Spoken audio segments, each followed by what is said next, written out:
What's up, Disrupt Nation? My name is Anthony Delgado, and today we have a dope guest, my man Tanner Chidester. Tanner, thank you for being on the show, dude. Yeah, dude, absolutely. I appreciate you having me so much. I was looking forward to this. Thanks.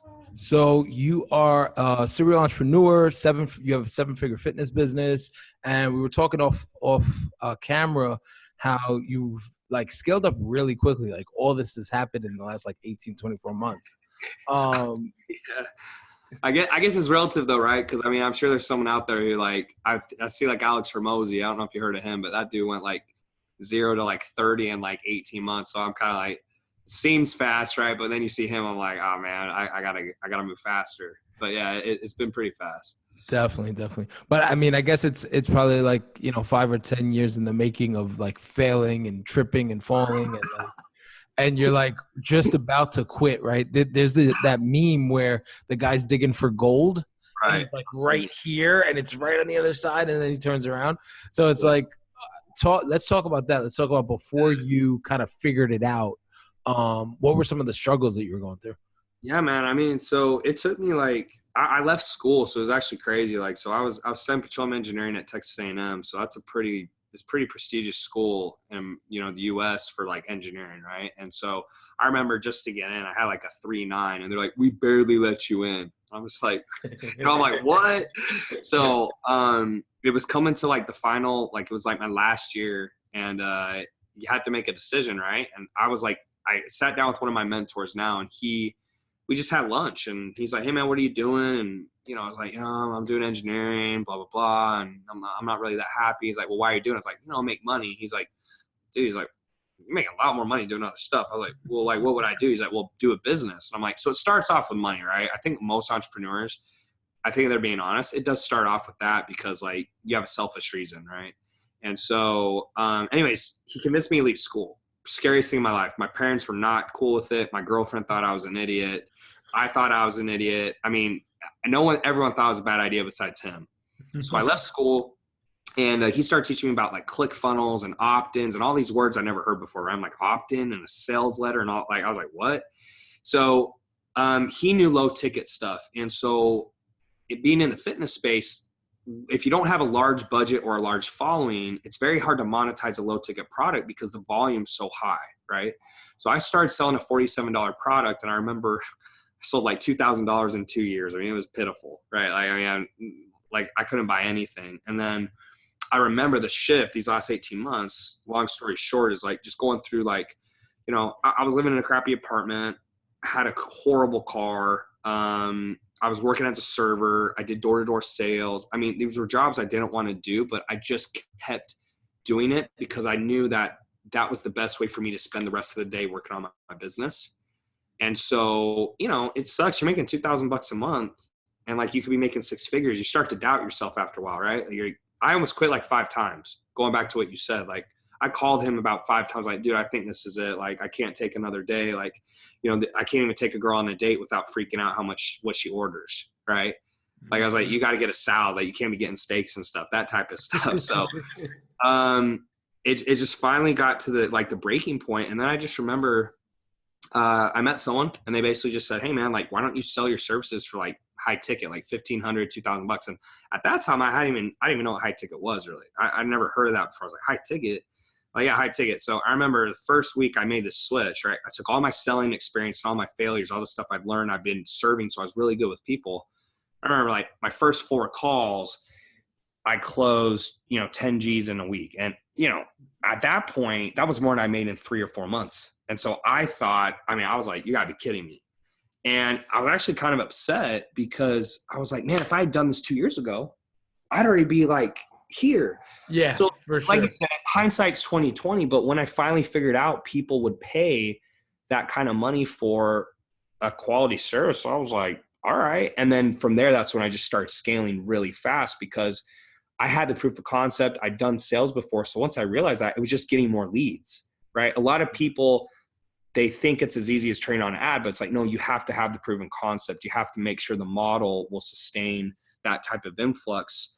But once I had proven it worked, from there it was pretty easy. Wasn't hard. So that's kind of my story. Yeah. So in the beginning, you're selling a $47 product?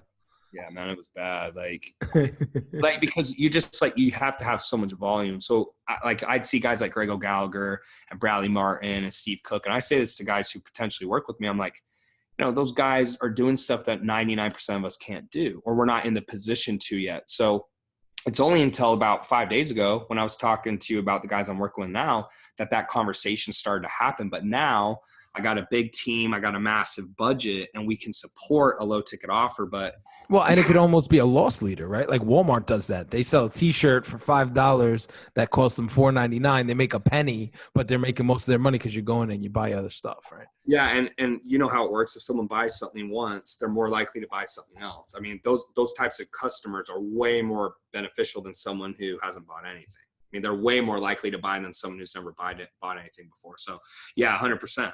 100%.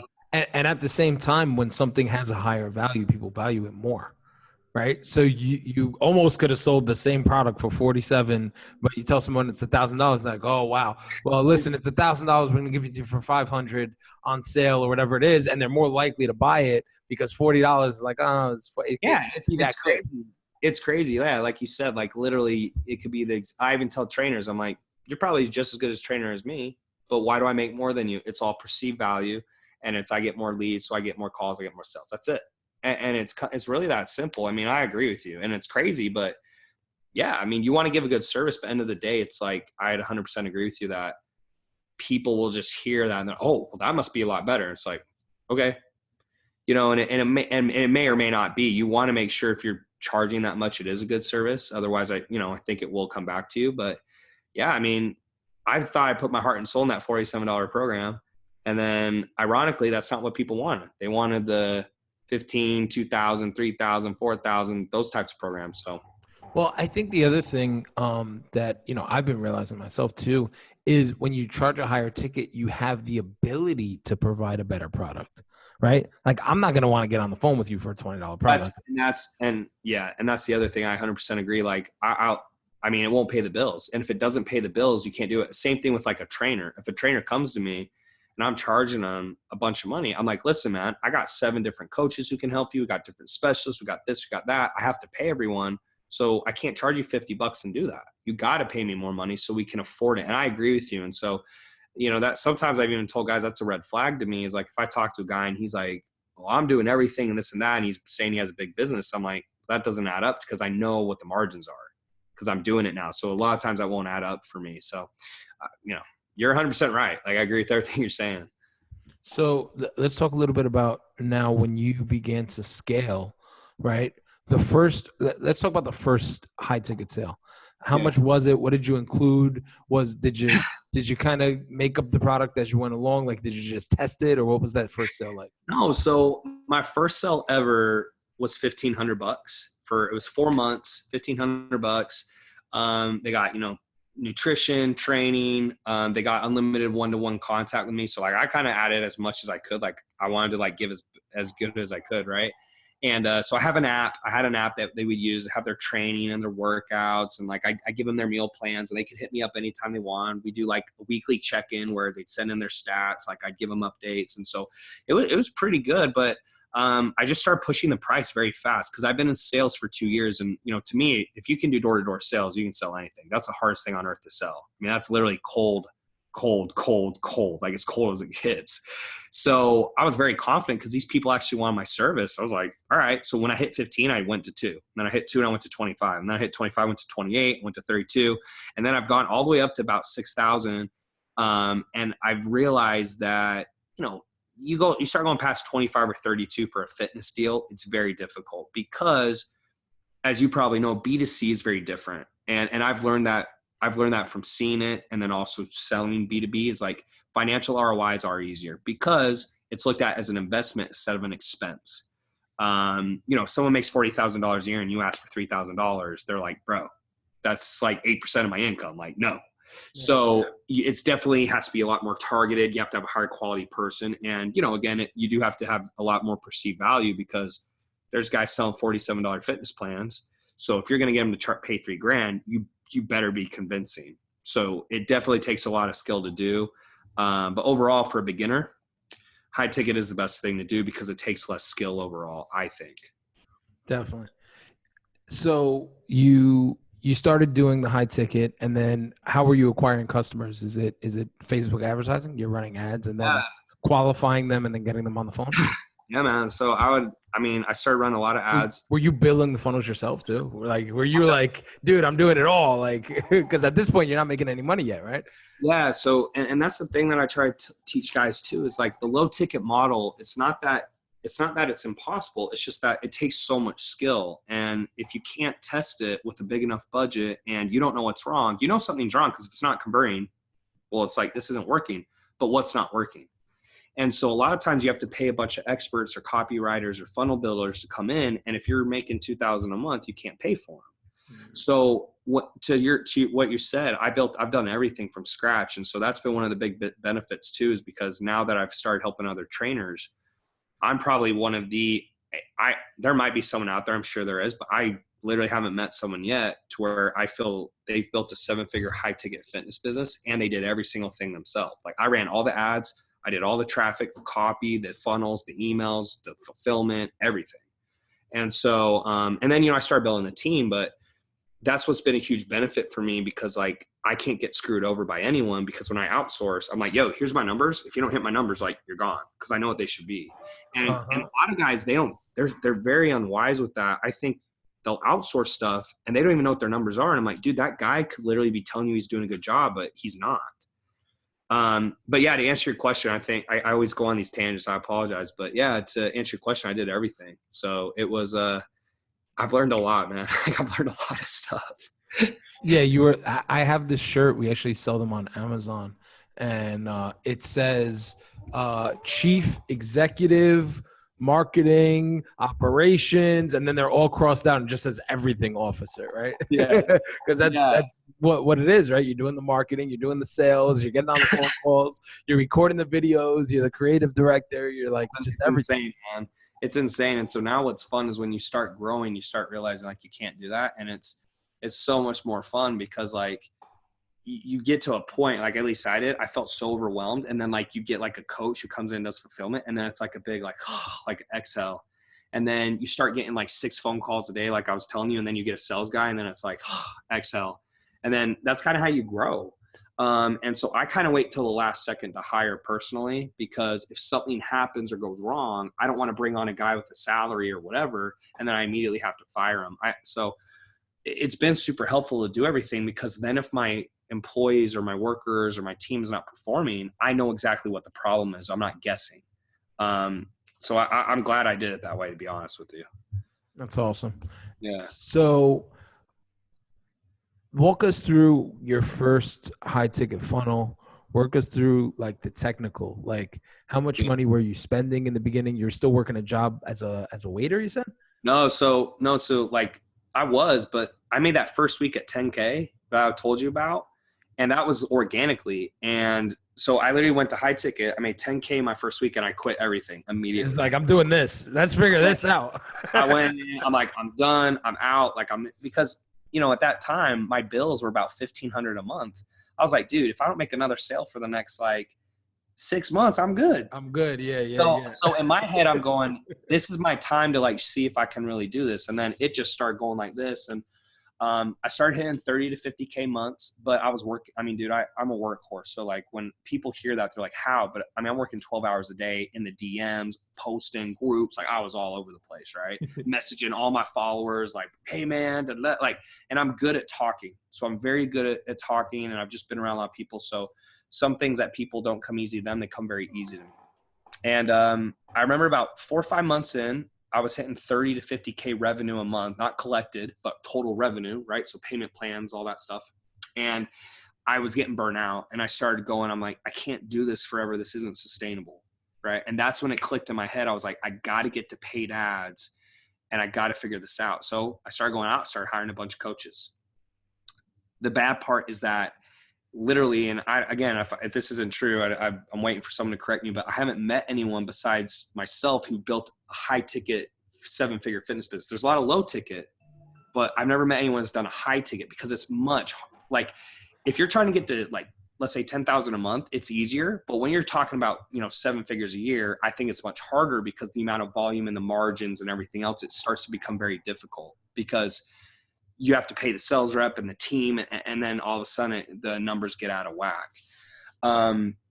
So I started, I think I even kind of lost my place with that. Long story short, I started paying coaches to help me. And a lot of the coaches were good, but they're used to B2B. And, you know, being on a call with a guy like you or me who is like, hey, I'm going to help you build your business. And then being on a call with someone who's, you know, 400 pounds, type 2 diabetic and makes $10 a year. It's like, dude, that's not even close. And so I actually wasted a bunch of money on different coaches where I didn't feel like I got an ROI, but I was making so much organically, I kept being able to pay for new coaches. So finally I have the coach I have now, and they'll even tell you, like, they didn't help me figure it out per se, but their support team, and they answer my questions so fast. That's why I really like them. But I kind of took everything that didn't work. I was like, okay, this didn't work. This didn't work. This didn't work. And I kind of built my own system where I implement ManyChat, and I use it really heavily now.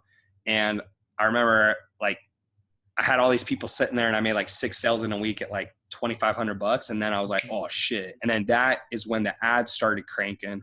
And then once the ads were cranking, you know how that works. You just start pushing them. And in a few months, I'd gotten up to, you know, about 6 figures a month and on a 7-figure run rate. And that's kind of how I got to where I am. And then about 4 months ago, I started helping other trainers do the same thing simultaneously. And so now we're just hitting, you know, a lot bigger numbers, but that's kind of the story, I guess. Very cool. So your kind of secret sauce was using Facebook Messenger bots. Yeah. And like having a team, man. I mean, I think a lot of the times people, they want to automate everything, and on paper it looks great, but especially with high ticket, it's like, dude, putting a couple extra touches manually or having a team do stuff, I think it's worth it, because when it's a high ticket, it's like, bro, it's a huge deal. Like, put in a couple extra touches that takes more effort, or pay someone to do it to get that deal. And yeah, it made a night and day difference. I mean, it went night and day sending someone straight to the landing page versus sending them to ManyChat and then the landing page. Because once they're in that messenger system, you can send email, you can send the broadcast, you can go in and answer their questions. It opens up this whole nother door of communication that when they're just on your email list, like, you know, 15% open rates, 20. It's not the same thing. Exactly. So my ROI went from like 2x or 1.5x to like 10x. And I was like, oh, like, you know, and, you know, I mean, I'm by myself, but I'm like screaming and I'm like, hell yeah. Like, that's when I felt I figured it out. And I've been using it ever since. So, you know, if ManyChat ever gets shut down or like Facebook changes, you'll have to adjust. But, you know, I feel like with anything, things always will change. So yeah, for sure. I mean, you have like text messaging is always going to be there. And when that goes away, people will be on WhatsApp Messenger, and there's always an evolution, but you found something that's working now, and something to kind of hack the system and bring up your conversions, right? Because now almost every click becomes a subscribe, right? At that point. Yeah. So as soon as they click, they're immediately subscribed to your list. And so my ManyChat list is like, you know, twice as big as my email list, because it's the first point. And then for them to unsubscribe, they have to type stop and unsubscribe. And like, you don't want people on your list. Like, you know, I've learned, like, you don't want people on your list who aren't going to buy or don't want to be there. But that door of communication makes it a lot easier to convert, because they can ask their questions. You can send voice notes, videos, you can send broadcasts. You can go in and like, hey man, sorry you haven't done anything. What's up? You know, you can't do that on email. And, you know, yeah, you can reply on email, but it's not the same. It's a lot slower. You're not getting. Yeah. How many emails do you get a day, right? You get freaking maybe 50, 100, maybe more. Yeah. How many Facebook messengers do you get a day? And it's usually your friends or your family. So Yeah. it's definitely like an emotional relationship with a customer. Yeah. And at this point, I mean, we're getting hundreds and hundreds and hundreds a day. And so I have a pretty big team, but we monitor them, and we have a system in place where we go in and it converts like crazy. So like, you know, I'm speaking to you right now for one of my tickets. That's like, you know, a 5-figure ticket. We're booked out till Friday. I mean, I got 5 more calls today. It's like, even if you're the worst salesman on earth, like, you're going to close a couple of them. Got to close something, right?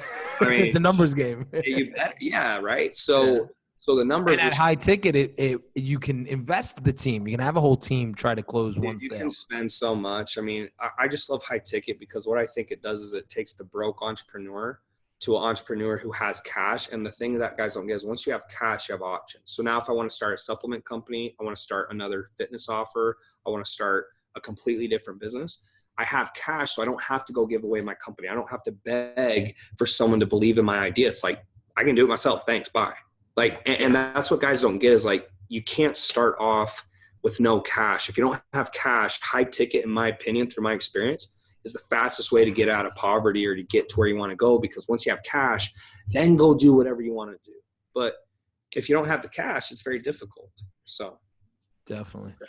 And are you utilizing like video? So to walk me through the customer experience, they're seeing a video of you, you know, it looks like you have a great physique, right? And they see a video of you and then they jump into a chat. And do they think they're chatting with you? Like, how does that work? Yeah, it's both. So, I mean, I'll be like full transparency is like, it's either me or it might be my team, right? Sometimes I'll jump in there, but you know, like if I'm on a call with you right now, I'm not in there. So they'll see an ad and, you know, obviously I'll play up either how well I've done in my business or I'll use my physique. Obviously it's very easy in fitness to do.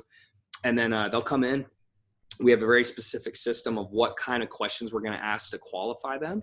And then if they sign up for a call and do an application, then we actually have what we call homework videos, right? And the homework videos will have all the objections and limiting beliefs that they have. And I've made a video for every single one to go through like, oh, you don't want to use a credit card? Here's why you should. Or, oh, you know, you think debt's bad? Here's why debt's good. Or, oh, you've had a bad experience with a coach? I've been screwed too. Or all the things that they could possibly bring up. So by the time they get on the phone, it's almost a done deal in the sense that like, you know, I would say we're close 60 to 70% of our deals, because by the time they get on the call, if they actually pick up, like calls who pick up, like they already know what they're going to do because we've done so much heavy lifting before they're on the call. So a lot of people, they think that the more calls you get, the better. It's not true. The more qualified the calls are, the better, because I cancel 50% of my calls. I'll cancel 50%. So we have 100 people who schedule, we'll actually cancel 50 because they haven't answered in the way they want. And what I learned is like, there's only so much bandwidth. So when I did door to door, I realized that trying to fight someone for a deal would take more energy than just getting those easy deals or getting the people who are ready to invest. Yeah, you can knock on like 3 doors or 4 doors in the time that you're stuck on one that's not going to close. Exactly. And I think the difference though too is I have a full pipeline. So when you're desperate and you don't get a lot of leads, I totally get the feeling of like you're going to take every call. But that's another reason why you want to have a system that works, because when I get 10, 16, 20 applications a day, I don't give a crap if we cancel 10 because I don't have time to take all the calls anyways. Yeah, you want the good ones. You have enough. You're living in a world of abundance, and you just want the good leads. You want to focus on the people that are going to convert, and they're going to be happy customers, right? Exactly. So there's all those things that come to play, but like, you know, going from a guy who never had a lead and was always struggling, and then to this side, you can start to really see how this person is thinking and how they're feeling because you've been there before. And so, yeah, I mean, that's how the funnel works though, man. It's been super effective. And like, I think there's always different ways you always gotta be testing and tweaking. But for me, you know, anytime I interview someone, I'm like, ManyChat was a game changer for me because it took something that was a 1.5x or 2x to 10x. And, you know, 10x is crazy, right? And even as we're scaling, you know, you're not going to keep the same ROI, but like if your ROI goes down, but the amount of money you make goes up, it doesn't matter. Meaning like if you spend 10 grand, you make 100, that's 10x. But if you spend 100 grand and make 400, that's 4x, but I'd rather make the 400, right? So, and that's kind of what's happening right now is like, as we're scaling, the numbers are still astronomical compared to what we're spending. So definitely. No, I love that. Yeah. And so walk us through, I guess, how the product has evolved. You said, you know, in the beginning it was lower ticket. Yeah. Even the high ticket was lower ticket. Like what are you guys offering today? And I'm sure that'll change, but what do you guys offer today? So like, so which product, like both? Cause I have like cool. So like the fitness product for someone who's like trying to get in shape typically will range anywhere between $32,000 to $6,000 for 4 months. they'll have a specific one-to-one coach. They get their own app with their own regimens, nutrition, everything's customized. And then we do 6 group calls a week where we have different coaches who like are as a specialist in training or nutrition or mindset or whatever. And then, they do a weekly check-in. And really what I found, in my opinion, is what people want when they're paying a lot of money is 2 things. They want results, right? And then they want to feel like you care. And the way that I feel we show people we care is we give them that one-to-one interaction, which most companies at scale are not willing to do. For me, I found it's worth it because what happens is your re-sign rates go through the roof, and that makes up for the extra money you're paying for the guys to do that. So what a lot of business owners make a mistake, in my opinion, is on the front end, they try to hoard as much money as they can. What I do is I'll spend more up front and I'll pay more to make the client happy, and then they re-sign, and that makes up for it over and over and over again. And in the long run, you get a longer lifetime value for the customer.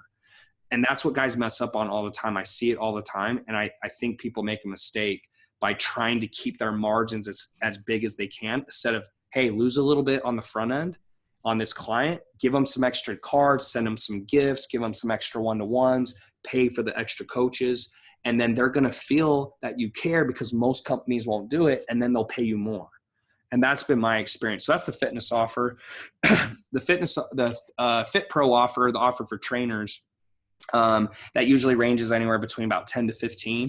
And it's 3 months. And what we do is like we bring them in and they have unlimited one-to-one with what I call my client success director. So his full-time job is to make sure they're successful.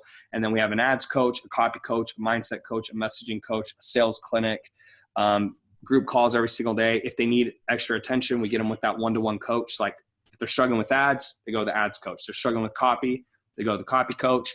And then obviously they have the membership site.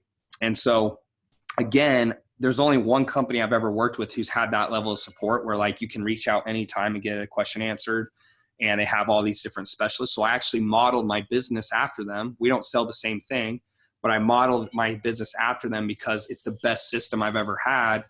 And I'm very hard to please. So if I'm impressed, then I know that the normal person will be impressed. And so we've had massive success that way because it costs me more money, like I was telling you, but the re-sign rates are through the roof because they feel like, oh my gosh, every other mastermind I've been in is a Facebook group with email support. And I just don't feel like that's enough. I feel if you're going to charge a lot, that's okay, as long as you're providing the value on the back end. So that's how those both work. Yeah. Definitely. No, I love that. And so you're doing a call almost every day, right? 6 days a week, you said? Yeah, so not me Wow. per se, but like it'll be that coach. So like that specific coach will hop on. Everyone can get on, ask their one-to-one question. If they need more help, we'll get them on a separate individual call with that coach. So I really now, like I'm pretty much completely out of fulfillment. I'll do like 1 call a week to the group, but besides that, like my coaches will handle it, and we're ready to we're ready for more clients. Like we can handle the influx. So yeah, that's great. I love that. And what time is the call, right? And then do you see are people watching a replay? Do you guys provide a replay? How does all that work? Yeah, for sure. So they might do a call in the evening. Typically that's when most people are off, but really it revolves around the coaches. And obviously there's a replay in the group. So if they want to see the recording, they see the recording, but we try to do calls around times when most people are off. Cause most people, if they're starting a business, they're still working a 9 to 5. And so we try to cater to the evenings because that's when most people will be able to participate and stuff like that. So very cool. That's awesome. And where are your coaches from? Are they all around the world? Yeah, dude. So, I mean, we got a couple, most people are from the U.S. Is it like people that you've never even met probably in person, right? It's global relationships that are all online, right? Yeah, some of them are. So one guy's from the U.K., but most of them are from the U.S., the U.S., but we do have one coach who's from the U.K. and everyone else is here. And, it just makes it easy too. I mean, I don't mind having someone from another country, but it's just the time zone difference can be a pain in the butt. So most of them are from different states. But yeah, it works out, it's just you just find the right person who has the skills. And then because it's all online, it doesn't really matter where they live as long as they're getting the job done. So it's worked out. Definitely. If you were to start over and you were 18 years old, you had no money, no resources, and you had 60 seconds to give yourself some advice, what advice would you give your younger self? Yeah. If I had to give myself advice over, I would have started with the high ticket offer. Validate the offer by getting 2 or 3 sales. Once you get credit cards, that validates it. You know, having someone say, I'm interested. Oh, I'd buy that if you did it. That doesn't mean anything. Get 2 or 3 deals. Once you have 2 or 3 deals, focus all your efforts on getting a system that if you run paid traffic to will convert. And then once you do that, all you got to do is spend as much as you can. And as long as the KPIs stay there, I mean, you could scale infinitely, so to speak, right? So high ticket offer, build a system that will push through paid traffic and convert. And then at that point, spend as much as you can. And then as you're making more money, getting more clients, you simply start fulfilling, building a team. And that's really what I did in the last 18 months. It was that 1, 2, 3. I mean, it's easier said than done, but that's what I did. When you say get a credit card, are you selling high ticket online at all, or is it all over the phone? Yeah, all over the phone, man. I mean, you know, I just think like for the average person, unless it's like, you know, I've seen Sam Ovens sell his $2,000 course on a webinar, but you go any higher than that, people want to talk. They want to talk to you. They want to hear the details because like, bro, I'm not dropping 5, 10, 15, 20 grand without talking to someone. And so, yeah, you got to get them on a phone call, in my opinion, if you want to sell at a high clip. So If money disappeared today and you had no need to make money, what would you do with your time? Where would you be and what would you be doing? Yeah, dude, you know what? Like, that's a great question. Sometimes I ask myself that, right? Because when you have responsibilities, it changes. But I mean, I think honestly, for the most part, I think if you don't have money, like the need to build a business would be different because it's like, if there's no money, like there wouldn't really be revenue goals and there wouldn't be like that. But a lot of time lately, I've been spending like trying to take my time, my efforts, trying to help other people. I think ultimately, like I'm going to do a trip to Africa this year and build a couple schools and do stuff like that. And like, I think ultimately what really makes people happy at the end of the day is like, it starts off selfish. It starts off like me. I just want to make money. I want to make money. But then once you get to a point where the money is no longer like you have more than enough, it starts becoming more, I think when you're happiest is when you're helping other people, when you're serving them. And especially when you go to a third world country and you see how they're living, it kind of gives you a reality check of like how freaking like selfish and like like we're whiners over here in America where we're like, oh my God, like the worst thing we have to think about is what we're going to eat for the day. And they're just trying to find food. So that's a great question. I've been thinking about that a lot lately, but I just think like I spend a lot of time serving people because ultimately like if there's no need for money and stuff like that, then I think that's the way you're happiest is when you're just helping other people. So Definitely. I love that. If Facebook were to go away, right? Because it's a big driver for you and a lot of people. I mean, a lot of people that we've interviewed on the show, it's a big driver for them. If Facebook, Instagram, they disappear today, what would you do? What would be your new customer acquisition strategy? I mean, YouTube for sure, bro. I mean, I'm going on YouTube right now. I mean, I guess at the end of the day, like if someone's like, hey, if all social media disappeared, but I'm like, that's never going to happen. But if like if it was specifically Facebook and Instagram, I think YouTube, to be honest, is going to give me a higher ROI than Facebook. Facebook was just kind of, it's like the baby. It's like, that's the first place everyone starts. It's the easiest to use. But I think YouTube actually has the most potential because your videos stay there forever. People can search and find you. They're more willing to buy, I think, because they're watching videos. So they're willing to watch webinars. They're willing to watch VSLs. So I'm actually transitioning to YouTube right now. And I think I'm going to be actually more profitable with YouTube than I am with Facebook. So that's what I would do. Definitely. No, I mean, I'm a big proponent. I mean, you hit one of the ones on the head that I always talk about is the longevity, right? You make a video on Instagram and it's disappearing. Like that video has a 24-hour shelf life and it's at the bottom of the feed. No one's ever going to see it again. But with YouTube, I pull up videos from 2012. Just yesterday, I pulled up one from a friend of mine and it was up there since 2012, Yeah. You have like this unlimited longevity. Yeah, so a lot of the top guys I talk to now, I mean, they're big on YouTube. They're like, get on YouTube, get on YouTube. Like, Tanner, get on YouTube. So that's where I'm moving to right now. Yeah. Very cool. Very cool. Yeah. All right. I know we're running low on time. I have one last question. What does disrupt mean to you, the word? Dude, ironically, it's funny when I found your company, I actually like made my company, it was called Disrupt Athletics, right? And so it's hilarious that you had that, but I mean, dude, to me, it's just like kind of going against the grain, going against the normal. I think, especially as being an entrepreneur now, like, man, society and what they think you should and shouldn't do is so ingrained in everyone's brain that like it's hard to kind of go on your own path because people judge you for it really hard. And most people, it's really hard for them to take. So I just would say like disrupt to me just means like going against the grain, going against the normal, going down your own path. And I mean, I'll be honest, going through my own journey, I couldn't believe how many people tried to tear me down. And like, I feel like I'm mentally stronger than most people, and it almost got me. And so I think for anyone out there who's listening, it's like, you just got to live your life the way you want, because you got 80 years to live basically on average. And like every year you're having a little tick off the box, and like, don't waste your time worrying about what other people think or doing what is expected of you. Because ultimately when you pass away, you're about to die. It doesn't matter. Like all that matters is if you feel good about what your legacy is and what you did. So just going against the grain, man, is what I would say. That's awesome. I love that. Tanner, thank you so much for being on the show, dude. If people want to connect with you online on social media, they want to learn about your programs, where are the best places to go? Just Facebook or Instagram. Tanner Chidester Fitness. Type it in. I'll pop up and you start messaging me. All right. Awesome. Tanner, thank you so much, brother. I'll Yeah. talk to you soon. Hopefully I'll see you in Puerto Rico. Absolutely, man. All right. Appreciate it. Thank you so much.